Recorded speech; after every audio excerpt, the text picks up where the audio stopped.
Hey there, welcome to another episode of Sage Studio. I'm Tiffiny Webster, and today we are talking all about PE and outdoor school, all the fun things that our Sage Oak students can do outside. I have two amazing guests today with me, and I'm going to let them introduce themselves. Nicole, I'm going to start with you. Hi, I am Nicole Wilcoxon. I am a PLT in the Lakewood Long Beach area. I work mostly with middle schoolers, but I have my Oak School PE class with the K to 5 kids. They're so cute. And Daniel Richter, please say hello to our podcast audience.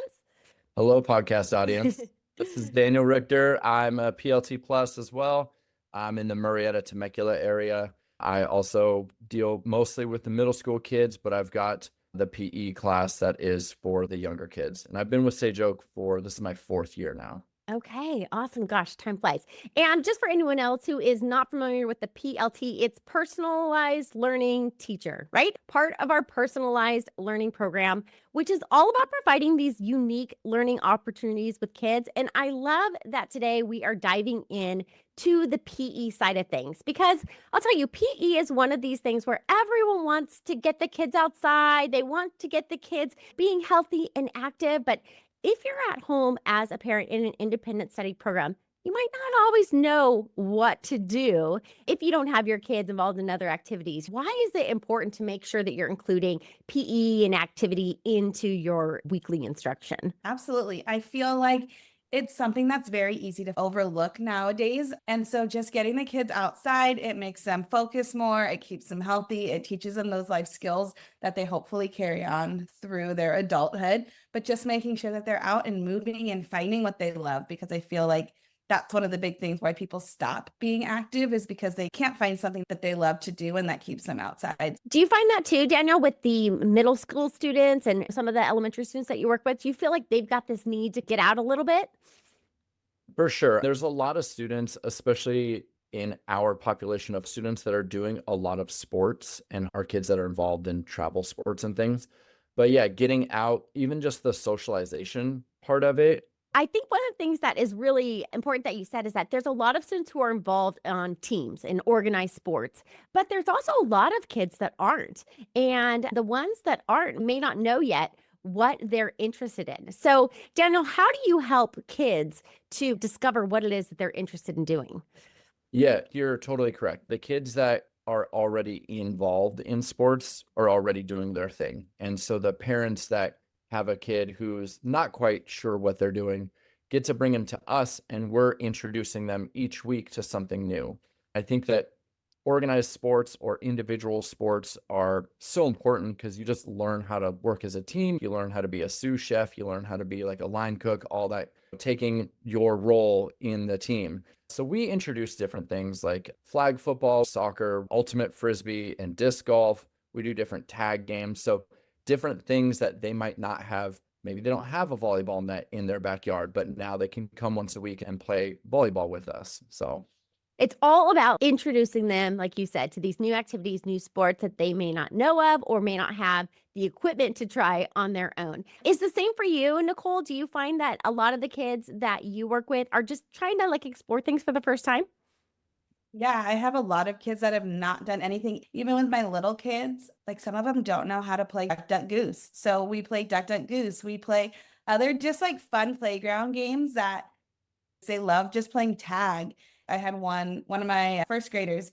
He wanted to play baseball all year. He's like, when are we going to play baseball? When are we going to play baseball? And so for the 4th quarter, I got a tee and a bat, and I'm teaching him how to hit off of a tee. And it's so fun just to introduce them to all the different types of things. And I've really let them help guide me in what we're doing.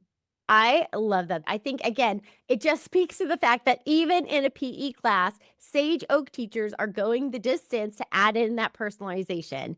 And I'm sure that makes all of the difference to your students, because it just makes it feel like you're seeing who they are, you're hearing what their interests are, and you're finding a way to make it happen. How did you even get involved in the in-person PE classes at Sage Oak, Nicole? Was this something that was just handed down to you, or did you ask to do this? How did this all start for you? So I was asked to actually teach a math class, and that's my other passion is math. And so I was so excited to do that, but I didn't want to be stuck in front of a computer all day. This is my first year doing Oak School, and I had seen these other in-person PE classes, and I was like, "Hey, Kylie, we don't have one, in the Lakewood Long Beach area. Could I do that for 2 of the hours of the Oak School classes?" And she was just so excited to let me do that because I was like, I want to be able to get out, and it's actually really fun to meet with the littles and see them because I don't work with them on a daily basis. So they keep me on my toes for sure. But it's just been so fun to say, this is my other passion. So I'd love to get out and teach the kids some sports. So good. Daniel, was the same true for you? So I helped create the PE class for Oak School. So ever since Oak School was the morning synchronous instruction, I helped pilot the program. And one of the things I've always wanted to do with Sage Oak was introduce sports, bring sports to the kids, whether we create like a league where we're playing other schools or however that works. And we all came up with, what if we do a PE class? And so I pitched, here's what a PE class would look like. And then Kylie took it and ran with it and developed it into, now we're in like 3 or 4 different locations. One of the things that I really think stands out about Sage Oak is that personalization does not stop with the students. I see that they really bring a lot of personalization into the teachers' world as well and allow teachers to come up with ideas and take it and run with it. Daniel, does that matter to you as a teacher that they allow you to try out these new programs? 100%. My first year, when I was doing the first year of Oak School, I was like, hey, what about a zombie class? And they were like, sure, make it academic, go for it. So it was fun. It was a little silly, but it was cool. And so it was nice to like, okay, let my guard down a little bit. I can show these students a little bit more of who I am and what I enjoy. And if other kids are super into zombies or PE or whatever my passion is, there's just going to be that stronger connection between myself and the student. So being able to show off what you're interested in, what your passions are. So it is, yeah, it's exciting. I love that. And how about for you, Nicole? Does it make a difference to you to be able to take a break from the math side of things and tap into this love of PE that you have? Absolutely. I love getting outside, and it's on Monday morning. So it starts the week off and we get out there and we do fun activities, and I'm able to just bring in that passion and have fun with the kids. It's so much fun just to be out there playing and feeling like a kid again myself. One of the activities that my K-2 kids do is they play keepy uppy, like the Bluey from Bluey. So we blow up a bunch of balloons and they run across the field, hitting balloons in the air while I play the keepy uppy song. And they just have so much fun, and I just sit there and watch them. I've had some kids that have been in class all year, and so they run up and they're like, "Hi, so-and-so, hi, so-and-so, oh, I miss you." And it's just so fun to see that. Yeah, for sure. I think this is what matters most is it's the connections between the students, the connections between the teachers and the students.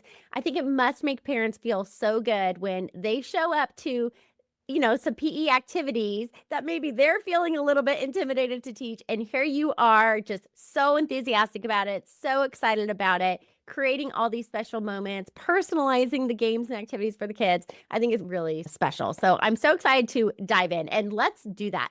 Let's first talk about the difference between like Oak School and outdoor school. I know they're the same, but I know they're a little bit different too. So many times when we think about Oak School, we think about all of the opportunities online. Are all of these PE classes that you're teaching, are they in person or some of them online? How does that work? All of our PE classes are in-person classes with the caveat of sometimes it rains. We've been lucky this year. They are meant to be in person. So they are weekly in-person classes at local parks around the different areas. Sage Oak services.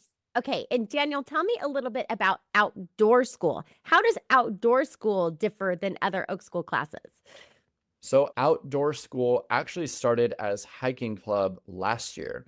Caitlin Albin and I, who also works at Sage Oak, we wanted to get the kids to get outside, do some hiking beyond what the PE class is. I just made a pitch to the admin team and they were like, sure, this sounds good. Let's see what you got. The whole idea behind hiking club was as a proof of concept for outdoor school.